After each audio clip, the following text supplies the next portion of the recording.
All right. Okay, so this was your first time with Levinas. So let's get some reactions. Let's see, is there any reactions of ecstasy to the text that we read? Any reactions of despair? Let me hear you a little bit. Let's hear it. Okay, so Rivera, I could not understand at all. Yes, that's normal. Right?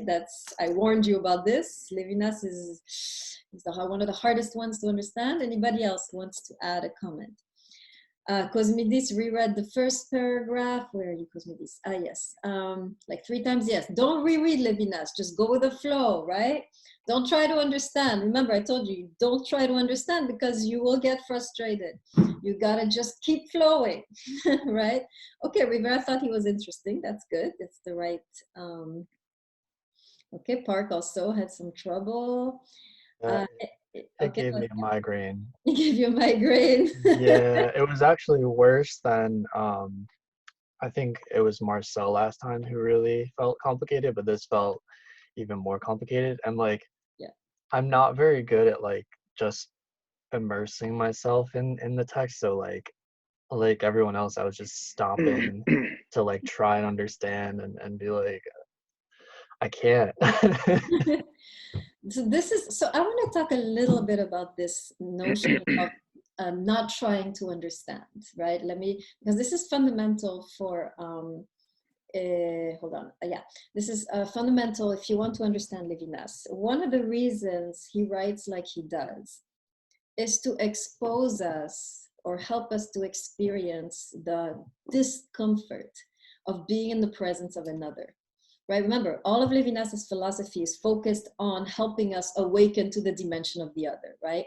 And so one of the ways he does that is he writes like an alien, okay, basically, right? He writes in a way that when you're reading Levinas, you are not comfortable, you don't understand, you are confused, you are frustrated, which is exactly the initial response to a genuine other, right? If you meet a genuine other, someone who's really out of your world, you're not going to feel comfortable. You're not going to feel at ease. You're going to feel clumsy and uneasy. So Levinas, in a way, before he even tells us anything, is creating the situation of being confronted with another, right? So the way that all of you are feeling, I don't understand, I have a headache, I'm not good, I'm not comfortable, this is frustrating. He's putting you in that experience already. You're already experiencing what it's like to be in contact with otherness. And how you react to it is how you will react to all otherness, right? So if you decide, okay, let me just be open, give a chance, try to grow, right? And just kind of just try to like be in a way receptive without necessarily controlling, grasping, finding your way. This is the beginning, right, of the journey towards the other. And most of us, however, when we're met with the other, we recoil, right? We're like, oh, get away from me. Right? You're messing up my life. You're interrupting what I'm doing, right? So it's really already a pedagogy, right? His writing is already, it's already disturbing you and awakening you to the dimension of the other, right? Let's see. Wozniak, does that help a little bit to know this? Yeah, it does.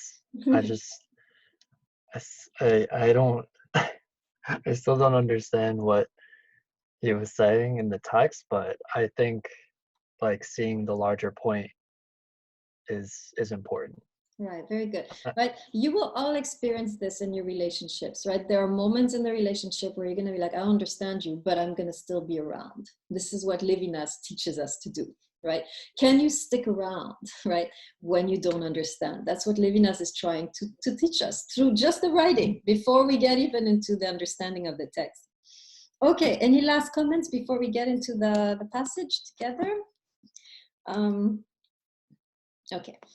All right, so let's go. We're gonna talk about 2 things over the next two days that we have together. The first point is like I mentioned in last time, the problem of the hidden God.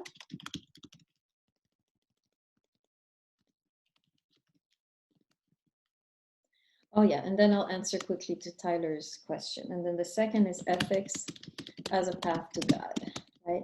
So yeah, he doesn't use the word neighbor precisely because the word neighbor etymologically means somebody who is near me. Ne in English, in Old English, means near, right? So the other is not near to me. The other is not someone I can recognize or connect to, right? The other is the filthy, right, beggar on the street. The other is the immigrant who comes from a, a country that I don't have anything to do with, right? The other is the other gender, right? The other is someone from a different sexual orientation. The other, if you're a Democrat, is a Republican, right? So it's not nay, it's not near, it's very far, right? And that's the challenge, right? That Levinas is placing before us, the challenge of being able to connect to someone to whom we don't want to connect, to whom we have nothing, with whom we have nothing in common, right? And for him, for Levinas, the one who is capable of doing that has really reached the highest level of humanity possible. After that, you can come back and love the close people in your lives much better, right? So that's in essence what he's talking about when he talks about the other. Okay, let's get into the text, the problem of the hidden God. So today we're going to focus on this, right? And next time we'll talk about ethics. So let me summarize a little bit again, what he's doing in this passage, and then we'll read it together. So again, remember, let me see one of your comments, moving from either or thinking to both and.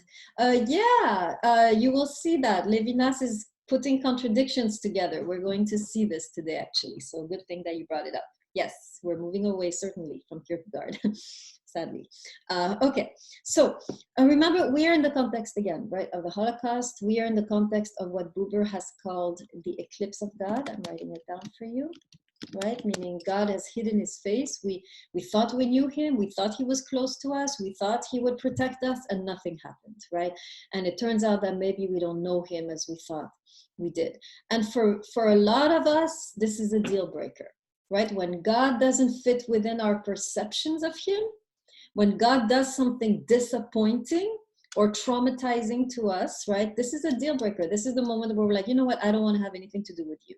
Right? And Levinas is going to help us move beyond this attitude, right? I don't know how many students write in their essays, right, that I received from you over the years, how they used to believe in God, right? And then something happened and they were so traumatized and disappointed, right? The new vision of God that appeared in that event was so traumatic and disappointing that this is the moment that they parted ways, right? And Levinas understands this, right? He understands that God, in a way, the true encounter with God is always going to be traumatic because it's an encounter with another. The true encounter with God is supposed to challenge us. It's not supposed to, right, appease us. We saw this in the book of Job, right? That the Job came to become aware of God after the trauma, not before. Right? So most of us are not prepared for that type of encounter, right? Most of us, we want a God who fulfills his function of a God, which is to protect us and our loved ones, right? And when he fails in this role that we have given him, we're like, well, I'm done with you. You're fired, right?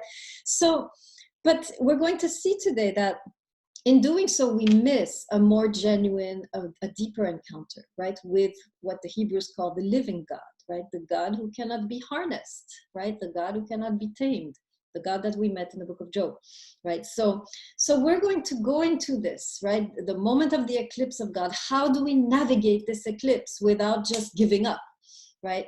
And how should we respond authentically without, see, there's two reactions when one is confronted with the eclipse of God, with God not acting like he should act. First reaction, we leave. We're done, we become an atheist, right? Second reaction, we arrange. Oh yes, but God in his deep wisdom, surely there is a plan, it's gonna be okay. And we kind of forge a little idol there that looks nice, right? And that is still doing what we needed to do. So these are the two opposite reactions that Levinas is going to disagree with. So make sure you write this down, right? There are two reactions when we are confronted with the trauma of a God who disappoints us, right? First reaction is we're done, we're out, right? It's a deal breaker. But the second reaction, which a lot of people fall into, is to kind of gloss over it and kind of, what's the word? Arrange things, defend God and be like, no, but he's not really like that. He is, we can trust him. He's all good. We continue to hang on to these concepts, which glaringly is not happening, right? Or as Chase says, we romanticize or cosmedis. Thank you. That's the expression I was looking for. We make excuses for him, right? And you'll see these two types of people. And Levinas doesn't fall into either category. He gives us a third path, right? And we're going to discover this path together today, which for him is the only genuine path to really encountering this living God, right? The other two miss him. One misses him because blots God out of his own existence. The other misses him because he creates an idol, right? Okay, so what Levinas is going to say, I'm going to summarize the text and because it's difficult, and then we'll go into it. Basically what he's saying is that there are things in this life that we do not understand, and one of them is God. In other words, there are things in this life that we are not meant to understand, right? And one of them is the divine, the dimension of the divine, right? And so he's going to go into how do we then connect to such a dimension which breaks with our understanding? Is there a way to still have an encounter with something that you do not understand or grasp or that you cannot relate to? And this is what he's going to get into. Okay, so let's begin reading together. You'll have the pleasure today of understanding at least 3 or 4 sentences in the book. So that should feel good. So let's go to Enigma and Phenomenon. I'm on page 66. Right, this is our book. So on page 66 at the beginning. And I'm just going to read a few sentences and translate to summarize a little bit what I just said. Okay. All right. Everybody's there when I read as rational speech philosophy. Say yes if you're there. Yes. Okay, thank you. All right. Okay, so I'm reading from the top there on page 66. As rational speech, philosophy is taken to move from evidence to evidence, directed to what is seen, to what shows itself, to the present. Okay, so he's saying here that philosophy, or in general, the human intellect wants to see, to understand, and to grasp what it is dealing with. And not just the intellect, human beings, right? When they enter the world, it's always with the attitude that I want to either understand or I want to control or master, right? So we're always looking at the world like this as human beings. We want to understand how nature works. We want to understand this person. We want to understand this class. We want to master this trade or this discipline, right? This is the general human attitude, right? But, and philosophy, of course, as the queen of sciences, is doing this the best, always trying to understand the deep mysteries of life and so forth. But Levinas will show us that even in philosophy, there are moments that philosophers have to step back. They realize as philosophers, and this is everywhere, science, psychology, right? You have, at one point, every discipline, there are moments where you have to step back because you cannot understand this, right?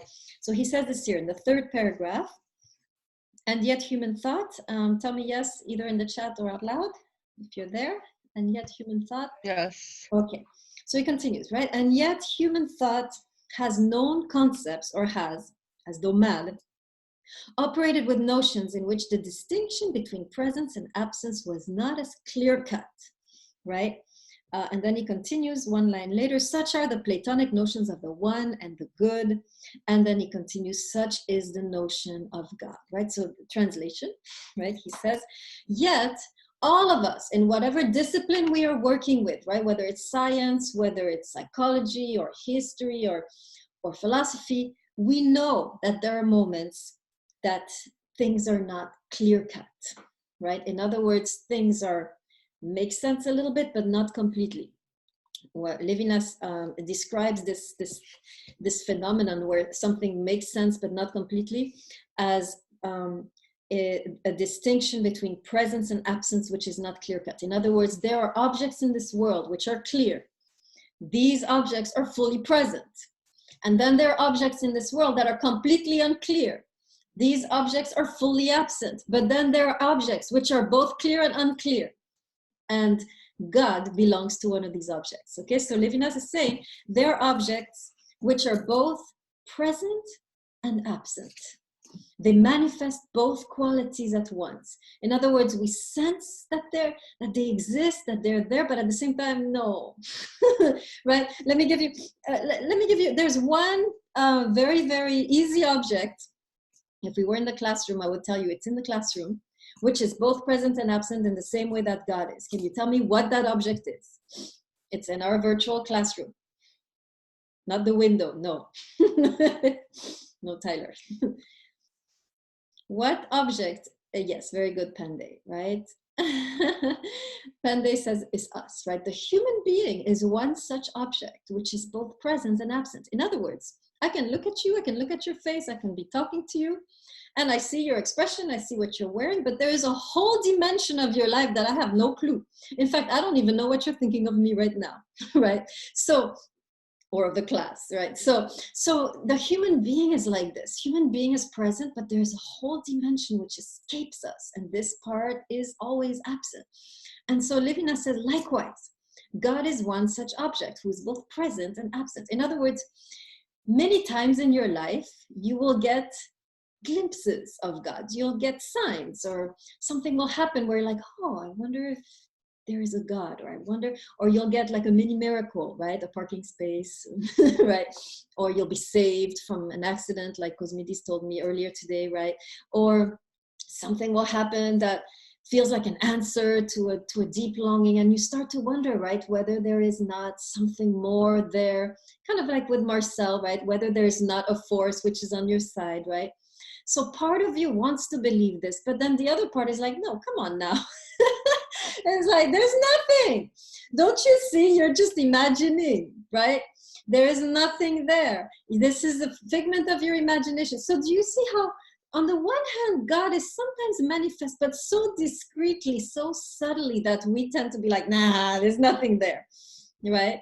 So to answer Tyler, not so much like a deist God, because deism is just a God who caused the universe and then withdraws, right? Here I'm talking about a God who reveals himself periodically in our lives through very subtle ways, right? A miracle here, a conversation there, an answered prayer there, right? But then you can never be sure that it's God.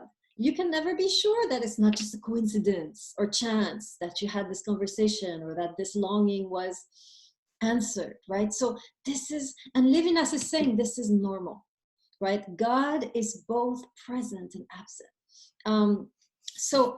And we have to, and this is the way, this is what we need to accept if we are to truly approach him, right? In other words, let me explain what that means to accept that, right?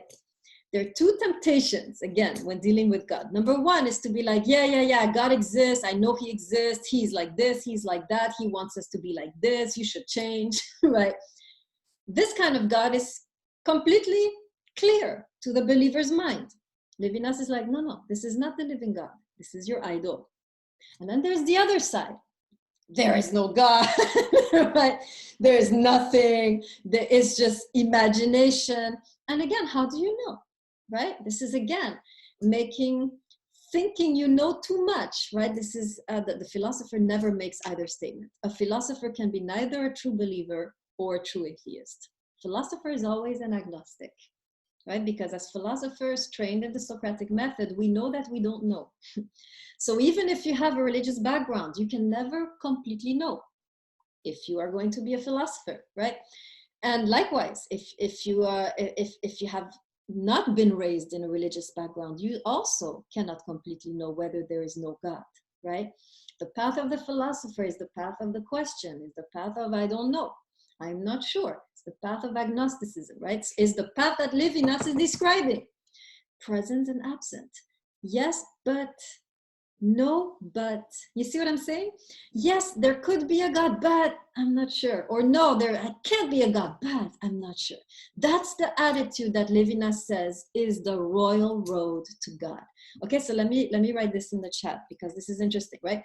This is the attitude of the agnostic, right? Who is capable of saying, yes, I see that there might be a God, right? But I'm not sure, right? Likewise, the agnostic can say, no, there can't be a God, right? But I'm not sure. There could be, right?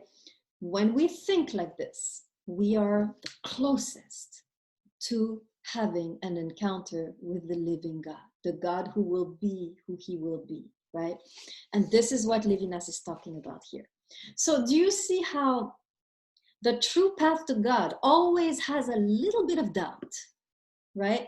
You never completely sure. You can't be, because you're dealing with an object which is both present and absent. So how can you be completely sure about either, right?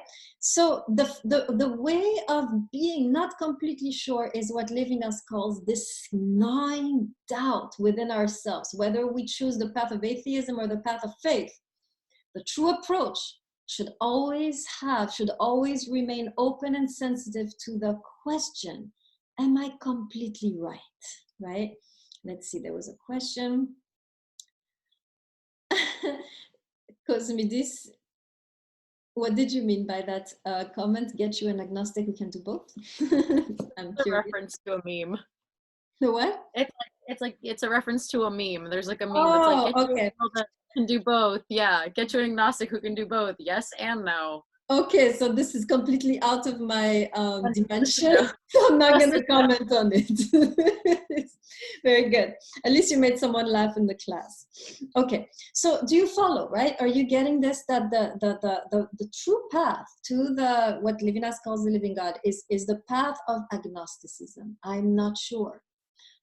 He can't, right? On the one hand, you feel he can't possibly exist given the situation, the suffering, the evil, but you allow yourself, and yet, right? You allow yourself the space to question that, what you just believed. Maybe there is yet a God, right? But also on the other side, right? Yes, there's a God, he loves us and he's on my side, and yet, is he really like that, right? Remember, Job is the perfect text, right, to begin with in this class, because Job, in a way, found himself in a situation where he didn't know anymore. And at that moment, he found God, right? Remember, it's when Job begins to question and to, tear his clothes and to, rebel in the face of what is happening to him. It's at that moment when he's in this state of agnosticism that he doesn't know, he's confused, he's lost, is that moment that he meets the true God, right? So if you're an agnostic, you're superior to all of us, right? In the path to God.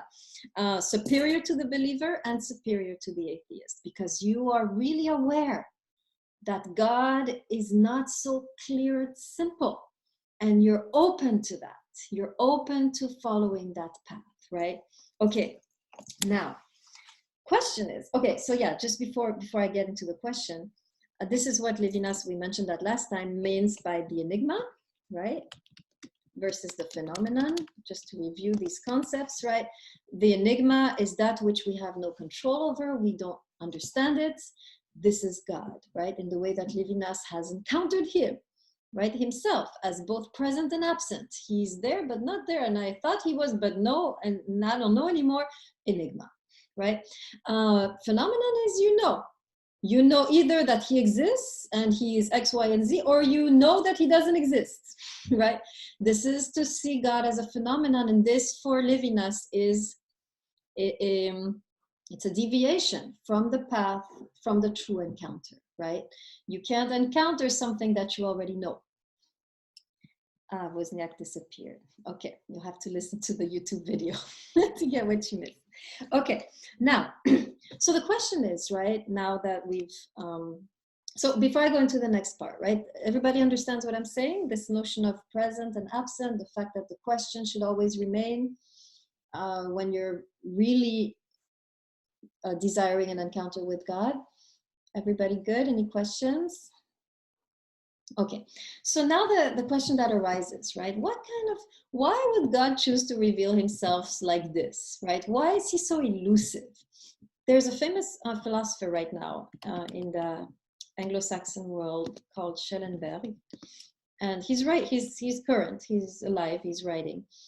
And in one of his essays, he writes, why is God so cruel, right? Cruel meaning, right? Why is he so mean? Why is he so cruel to us that we're on the verge, we long to find him and he remains elusive, right? He's teasing us, right? Do we need this? Do we need this in the depths of suffering that we live in all day long? Do we need this God who's a kind of tease, right? What kind of God would tease us like this when we so wretchedly need him, right? This is what he writes in several of his essays.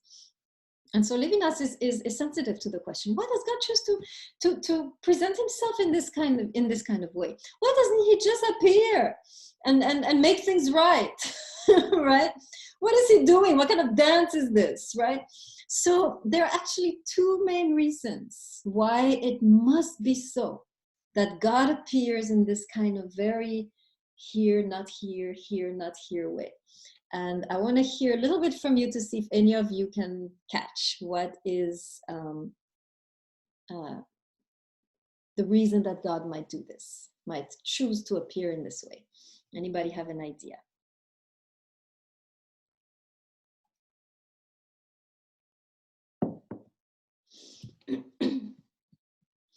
No answer.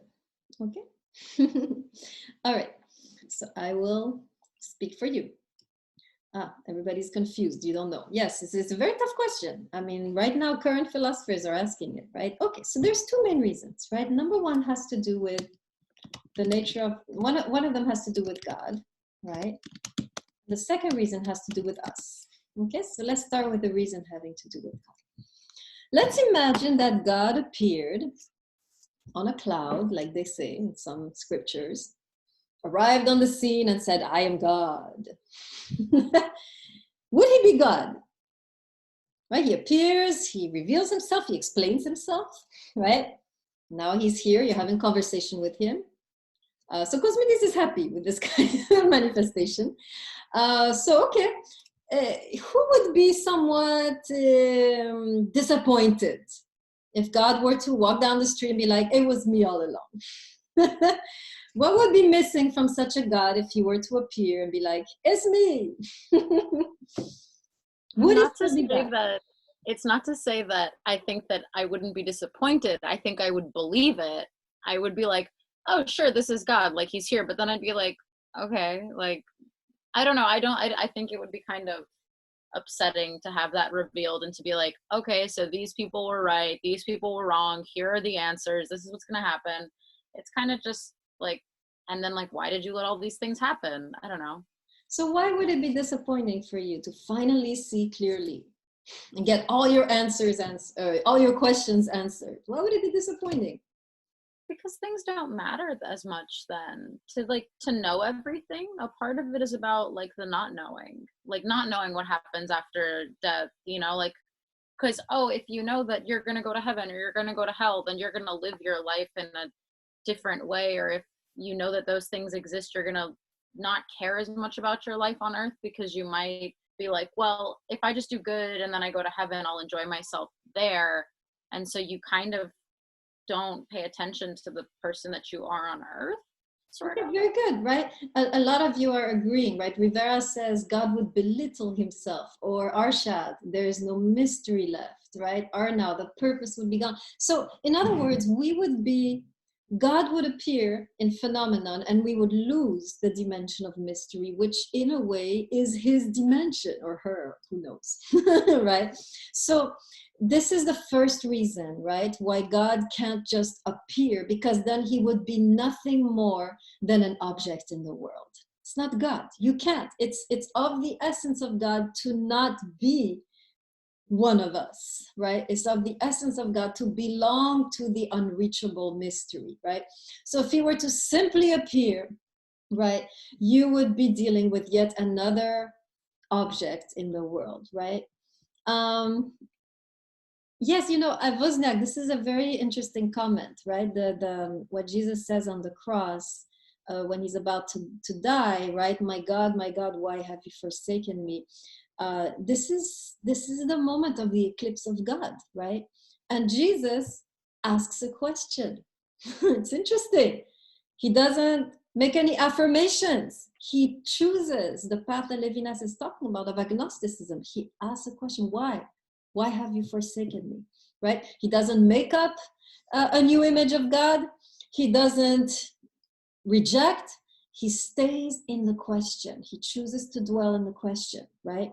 And yes, he was citing scripture. He was citing the Psalms. I think it's the 22, I'm not sure. But and if you actually read the Psalm, you get the context of what he's saying, and it gives a whole new perspective. I would invite you to do that. I think it's Psalm 22, but look it up. So yeah, okay, so that's the first reason, right, that God cannot possibly, by essence, appear clearly, because then he wouldn't be God. He would be an object in the world, and we would have, he would be bereft of mystery, of transcendence. It wouldn't work, right? Even to a certain extent, Jesus, right, whom the Christians argue is God, right? His whole persona is shrouded in mystery, right? So even if we take for true that Jesus was a manifestation of God, the fact that he was so misunderstood by his own disciples, by the priests, by the leaders, is keeping this mystery intact, even though he's walking the earth as a human being, right? So it works even in Christianity, right? When God is walking among us. If you read the Gospel of Mark, you just have, it is permeated with this question, who is this guy, right? Throughout the Gospel of Mark, which is the earliest gospel that we have, right? So you have, even in that context, he's shrouded with mystery. He is unattainable. People don't understand this guy, right? Okay. Now, the other reason, which is the most important, or not the most important, the other reason, right, has to do with us. Okay, so let me ask you the following question. Before I ask the question, let me summarize a little bit. What Levinas is saying is that if God were to appear on the scene, well, actually, let me ask you this question. Suppose God appears on the scene in your life, comes at your door and says, I am God, you should worship me now. How would you react? Kind of like, imagine you were abandoned by a parent and then they arrive one day out of the blue. And they're like, okay, I'm your father or your mother, now you have to obey me. How would you react?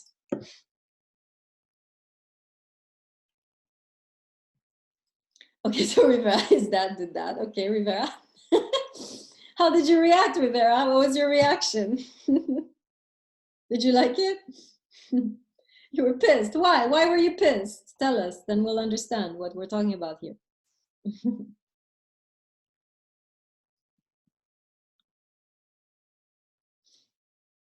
Okay, exactly, right? In other words, his father or God didn't take the time to create any type of relationship before he arrives on the scene, right? In other words, God is kind of barging in, intruding, right? And so you have also the necessity for God to take it a step at a time. In other words, God doesn't appear right away because he is seducing us. Okay, let me say that again so you can write it down, right? Then I will explain because it sounds weird, right? God doesn't appear right away. He's not blatant. He's not obvious because he's trying to seduce us. In other words, he's trying to gently awaken us to the possibility of a relationship. So this is what the best example that Levinas uses to explain this is how a man ought to seduce a woman, right? And then I'll get to what you said, Rivera. So let's imagine, let's do a little bit of dating 101, right? Imagine you're a guy, you walk in a bar and there's this cute girl sitting alone on the counter, right? What would be the thing? And suppose you're like, it's love at first sight, you see her and you're like, she's the one, right? You know it, your heart is beating, right? So what would be the thing not to do at that moment, even though you have very deep feelings for her? So maybe you have known her for a while, right? Secretly loved her, and now here she is, vulnerable on the bar stool, right?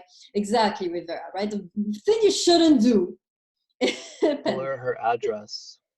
Yes, thing you shouldn't do is number one, right? Propose to her. Then it's like, it's over, it's finished. Forget it. You have no chance. No chance, right? Cosmides drug her drink, right? Talk to her friend, very good, Pende. Right? So some of us, I see some of us have some experiences, right?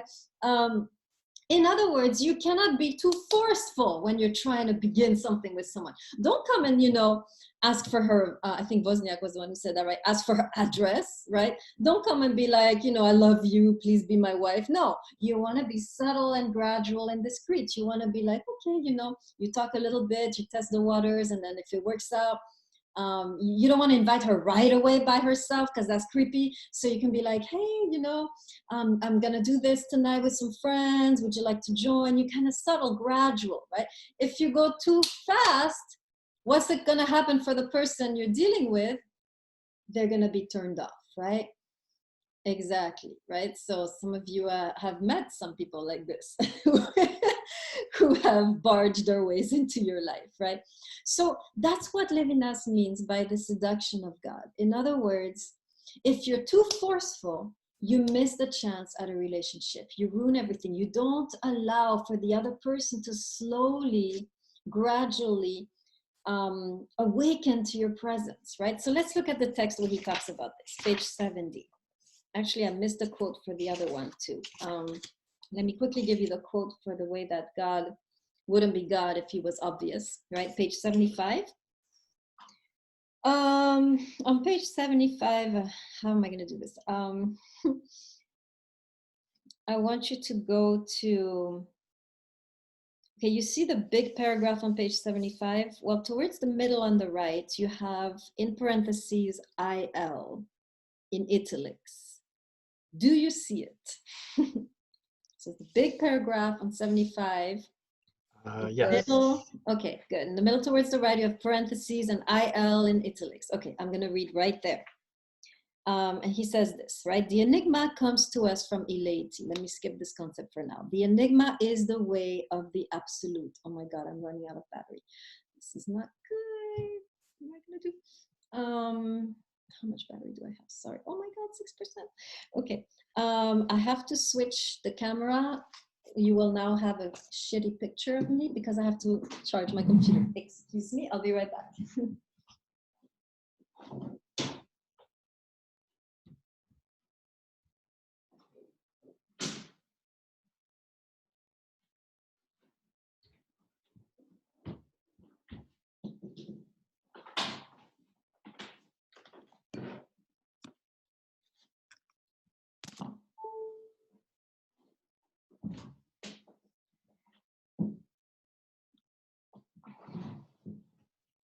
Okay, sorry for the image. I had to plug in my computer, so I had to get rid of the camera. Everybody hears me?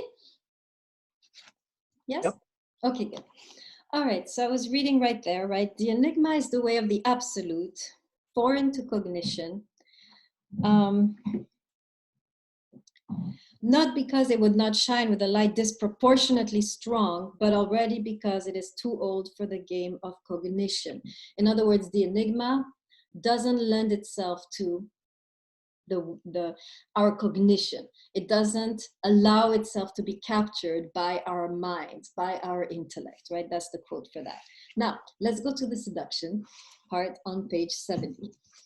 And I want you to go to the third paragraph, the big paragraph there in the middle. And I want you to go exactly in the middle of that third paragraph where he talks about a lover makes an advance. Can you find it?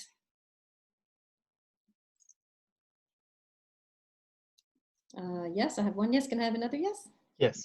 Okay, very good. Okay, so here he's talking about the way that God seduces us, right?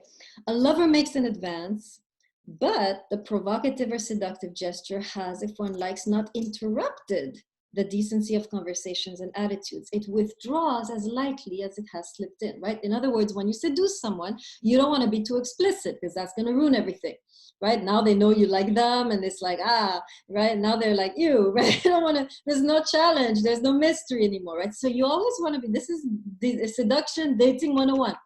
When you make an advance, when you make a move, you want it to be ambiguous so that the person is not completely sure that you mean it romantically. You see what I mean? Because this is what keeps the tension. This is what keeps your mystery and therefore your attractiveness, right? So you always want to be subtle. We don't know how to do this anymore, right? So the quote is, a lover makes an advance, but the provocative or seductive gesture has not interrupted, right, the decency of conversation and attitudes. It withdraws as lightly as it slipped. In other words, you could always, so suppose you're with that girl on the bar, right? And you say, hey, would you like to come with my friends tonight? We're doing something and I'd love for you to come. Now the girl could be like, I guess he likes me because now he's inviting me. He wants to see more of me. But then on the other hand, she's not sure, right? Because she's like, well, maybe it's with his friends. I'm not sure. Maybe he just sees me as a friend. This is perfect, right? If you have cast doubt in their minds, right? It's ambiguous. You are seducing because they're not sure. So now there is excitement. There is, right? Okay. A lover makes an advance. Okay, I'm trying to figure out your question. So does that make sense? So in other words, so he says, God proceeds the same way. He makes an advance, but you can't be sure, because if you could be sure, it wouldn't be a seduction anymore. You'd be like, oh, that's it. That's all. That's all it's gonna be, right? There's no more mystery. There's no more excitement. There's no more. He has barged in, right? This is page 70. In the middle of the big paragraph in the middle, right? So this is the same, right? So then continuing, right? Continuing now, he's going to talk directly about God, right? A God is revealed to us on a mountain or in a burning bush, or was attested in scriptures, right? So we have this revelation. So we sense that, okay, maybe there is a God. But then he continues, but what if it was just a storm? What if the scriptures came to us from dreamers? So we're not sure. We have these scriptures, they seem true, but at the same time, can we be sure that they're not just made up stories, right? And then he says, let us then dismiss the illusion from our minds, right? We're not sure, so we dismiss it. And then he says this, the insinuation itself invites us to do so. God, the way he moves himself, we're not sure what he's doing, right? So now here's the part you underline. This is very important. It is up to us, or more exactly, it is up to me to retain or to repel this God without boldness. Okay, in other words, the only way that you can keep the relationship going, whether it's with somebody who loves you or is interested in you in the bar, or with God, is to accept the invitation. Because now you've opened the way for more advances. But if right away you tell yourself, nah, right? Like some of us, right? We don't believe in love and we don't want any of it. And so the person makes a move and we're like, in our head, we're like, nah, there's nothing there. I'm wasting my time. So we just refuse, right? And then can the person make another move when we do that? Tell me. No, right? I mean, you could a couple more times. And if you continue to say no, is that person going to continue to pursue you? No, right? It's the same with God, says Levinas. Makes a move. How do you respond? Are you open? Are you willing to believe for a little while that there might be something more, right? If you show this openness, just like you in the bar, there will be another move. And then waiting. Are you open? Are you receptive? Are you willing to explore, right? So in other words, God can only move towards us to the degree that we are open. Let me say that again. Make sure you write this down. Let me write it down on the chat, right? God can only move towards us, right? To the degree that we are open, receptive. Just like the girl, right, in the bar. If she's right away going to be like, oh, hell no, I'm not coming with you and your friends. Like, are you crazy? Right? Then it's finished, right? But if she says yes, then okay, the guy's like, okay, now there's hope. Let me make another move. Maybe a little more, intimate next time. Maybe I can invite her, just the two of us, right? So to a certain extent, the revelation of God in our lives depends on our ability to be open to these revelations. If we are right away dismissing all the signs that we are given, we are not on the path of agnosticism. We are on the path of atheism, right? To be on the path of agnosticism is to be constantly open. Maybe there's something there. Let me see. And then God can make another move. And then if you're still open, you can go deeper. Let me see this. And then another move. Let me see what this is. And that's how you journey, right? Otherwise, you stay in the same place. Either you are the idolatrous believer or you are the idolatrous atheist, stuck, right, in your convictions. But if you're the agnostic and you're willing to play along, you're willing to dance along, God makes a move, you respond. He makes another move, you respond. You're always willing to know, to search, to discover. You have an explorative mindset. You are curious. That's the path that will bring you, according to Levinas, to the encounter, right? Not right away, but gradually, seductively, right? You are being moved closer and closer to what Levinas calls the living God. All right, so to respond now quickly to Rivera, right? This is why in Christianity, or even in Judaism, right? The figure of the Messiah is always late, never really there, right? Always taking his time. This is part of the seduction, right? So Wozniak, can we be lazy agnostics? Sometimes too tired to be open to the concept of God. You can be whatever you want to be. But remember what Maimonides says about laziness, right? Maimonides is very close to Levinas here, right? He's saying one of the blocks to receiving a revelation is this kind of laziness or complacency where you are too comfortable where you are, whether it's atheism or religion, we get comfortable, right?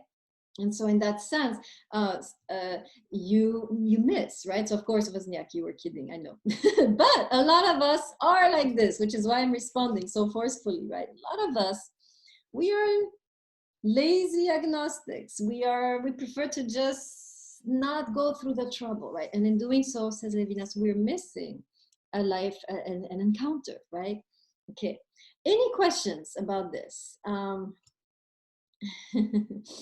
Any questions about what I said that I need to clarify, or points that you feel uncomfortable with, that you want to discuss? Anything you want to address before we conclude?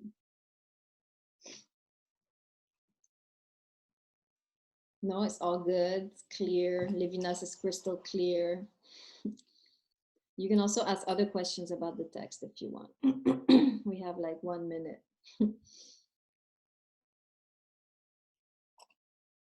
I have a question. Go ahead. So the two reasons why, what were the two reasons to what? I know it was God and us, but what are the two reasons, like? Okay, let me clarify, right? God in a way cannot, so there's two reasons why God is not obvious. That's the idea, right? There's two main reasons why God is not obvious. The first one is that God cannot be obvious because otherwise it's not God. He loses the mystery, the transcendence, which makes up his essence or her essence, right?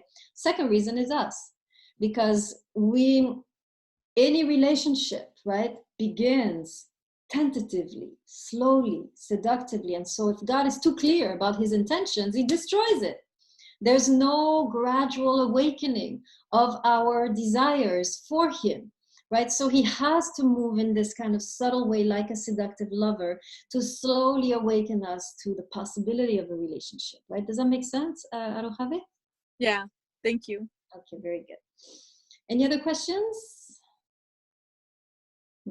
Okay, so the people I mentioned to stay behind, please stay behind. Anyone else who wants to talk about their test, you can also stay behind, or if you have extra questions, and the rest of you can go home, or you are home, I'm sorry, the rest of you. That was funny.